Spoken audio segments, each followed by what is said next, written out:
10 seconds, 5 seconds, start. Further, the long-term capital gains on listed equity shares, units, etc. are liable to maximum surcharge of 15%, while the other long-term capital gains are subjected to a graded surcharge which goes up to 37%. I propose to cap the surcharge on long-term capital gains arising on transfer of any type of assets at 15%. This step will give a boost to the startup community, and along with my proposal on extending tax benefits to manufacturing companies and startups, reaffirms our commitment to Atmanirbhar Bharat. The income tax is not an allowable expenditure for computation of business income. This includes tax as well as surcharges. The health and education cess is imposed as an additional surcharge on the taxpayer for funding specific government welfare programs. However, some courts have allowed health and education cess as business expenditure, which is against the legislative intent. To reiterate the legislative intent, I propose to clarify that any surcharge or cess on income and profits is not allowable as business expenditure. Presently, there is ambiguity regarding set off of brought forward loss against undisclosed income deducted in such operations. It has been observed that in many cases where undisclosed income or suppression of sales etc. is detected, payment of tax is avoided by setting off of losses. In order to bring certainty and to increase deterrence among tax evaders, I propose to provide that no set off of any loss shall be allowed against undisclosed income deducted during search and survey operations. It has been noticed that as a business promotion strategy, there is a tendency on businesses to pass on benefit to their agents. Such benefits are taxable in the hands of the agents. In order to track such transaction, I propose to provide for tax deduction by the person giving benefits if the aggregate value of such benefits exceeds rupees 20,000 during the financial year. A few other changes are being made, and the details of which are there in the finance bill. GST has been a landmark reform of independent India, show causing the spirit of cooperative federalism.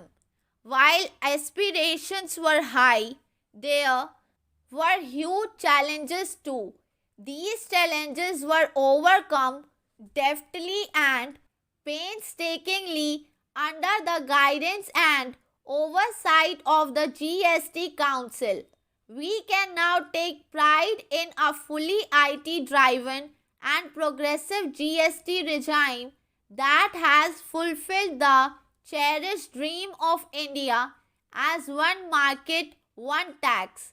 There are still some challenges remaining, and we aspire to meet them in the coming year. The right balance between facilitation and enforcement has engendered significantly better compliance. GST revenues are buoyant despite the pandemic. Taxpayers deserve applause for this growth. Not only did they adapt to the changes, but enthusiastically contributed to the cause by paying taxes. In part A of my speech, I have referred to a proposed reforms in special economic zones. Alongside, we will also undertake reforms in custom administration of special economic zones, and it shall henceforth be fully IT driven and function on the customs national portal with a focus on higher facilitation and with only risk based checks. This will ease doing business by special economic zones units considerably. This reform shall be implemented by 30th September 2002. Customs administration has reinvented itself over the years through liberalized procedures and infusion of technology. Faceless customs has been fully established. During COVID-19 pandemic, customs formations have done exceptional frontline work against all odds, displaying agility and purpose. Customs reforms have played a very vital role in domestic capacity creation, providing level playing field to our MSMEs, easing the raw material supply side constraints, enhancing ease of doing business, and being an enabler to other policy incentives such as PLIs and phased manufacturing plans. My proposals on custom sides are aligned to these objectives. National Capital Goods Policy 2016 aims at doubling the production of capital goods by 2025. This would create employment opportunities and result in increased economic activity.